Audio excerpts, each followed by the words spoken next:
ಅಸ್ಸಲಾಮು ಅಲೈಕುಂ ರಹಮತುಲ್ಲಾಹಿ ವಬರ್ಕಾತುಹು. ಎಲ್ಲರಿಗೂ ನಮಸ್ಕಾರ. ಮೇಡಮ್ ನಿಮ್ಮ ಹೆಸರು? ಗಿರಿಜಾ. ಓಕೆ. ಮೇಡಮ್ಗೆ ಡಿಸ್ಕ್ ಬಲ್ಜ್ ಪ್ರಾಬ್ಲಮ್ ಇತ್ತು.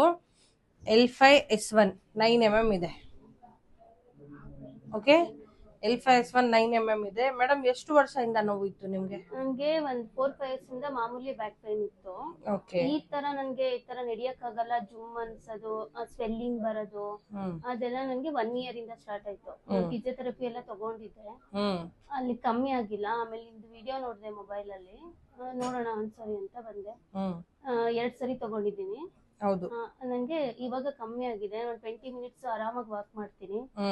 ಆ ಜುಮ್ ಎಲ್ಲ ಇತ್ತು, ಅದು ಆಗಿದೆ. ಮಲಗುವಾಗ ಎಳಿತಾ ಬರ್ತಿತ್ತು ಲೆಗ್ಸ್ ಎಲ್ಲ, ಅದೆಲ್ಲ ನಂಗೆ ಕಮ್ಮಿ ಆಗಿದೆ.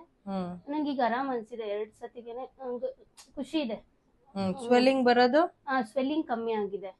ವಾಕ್ ಮಾಡಿದಾಗ ತುಂಬಾನೇ ಸ್ವೆಲ್ಲಿಂಗ್ ಬರ್ತಿತ್ತು. ಮಲ್ಗೆ ಎದ್ದಾಗ ಸ್ವೆಲ್ಲಿಂಗ್ ಇರ್ತಿರ್ಲಿಲ್ಲ. ನಾನು ಎದ್ದಿ ವಾಕ್ ಮಾಡಿ ಮನೆ ಕೆಲ್ಸ ಎಲ್ಲ ಸ್ವಲ್ಪ ಮಾಡಿದಾಗ ಸ್ವೆಲ್ಲಿಂಗ್ ಬರ್ತಿತ್ತು. ಈಗ 2 ಸರಿ ಟ್ರೀಟ್ಮೆಂಟ್ ತಗೊಂಡ್ಮೇಲೆ ನನ್ಗೆ ಸ್ವೆಲ್ಲಿಂಗ್ ಇಲ್ಲ, ಸ್ವೆಲ್ಲಿಂಗ್ ಕಮ್ಮಿ ಆಗಿದೆ. ಆಮೇಲೆ ನೀವು ಎಲ್ಲೋದ್ರು ನಿಮ್ಗೆ ಬೆಡ್ ರೆಸ್ಟ್ ಅಡ್ವೈಸ್ ಮಾಡ್ತಾರೆ. ಹೌದು. ಏನಾದ್ರು ಮಾಡ್ತಾ ಇದ್ದೀರಾ? ಬೆಡ್ ರೆಸ್ಟ್ ಈಗೇನು ಮಾಡ್ತಾ ಇಲ್ಲ. ಇಲ್ಲಿಗೆ ಬಂದ್ಮೇಲೆ ಬೆಡ್ ರೆಸ್ಟ್ ಮಾಡ್ತಾ ಇಲ್ಲ. ಮಾಮೂಲಿ ಮನೇಲಿಂದ ಕೆಲಸ ಅದ್ ಮಾಡ್ಕೋತೀನಿ. ಈಗ 1/2 an hour ಬೆಳಗ್ಗೆ, 1/2 an hour ಸಂಜೆ, 1/2 an hour ವಾಕ್ ಮಾಡ್ತೀನಿ. ಬಟ್ ನಂಗೆ ಕಮ್ಮಿ ಆಗಿದೆ, ಖುಷಿ ಇದೆ.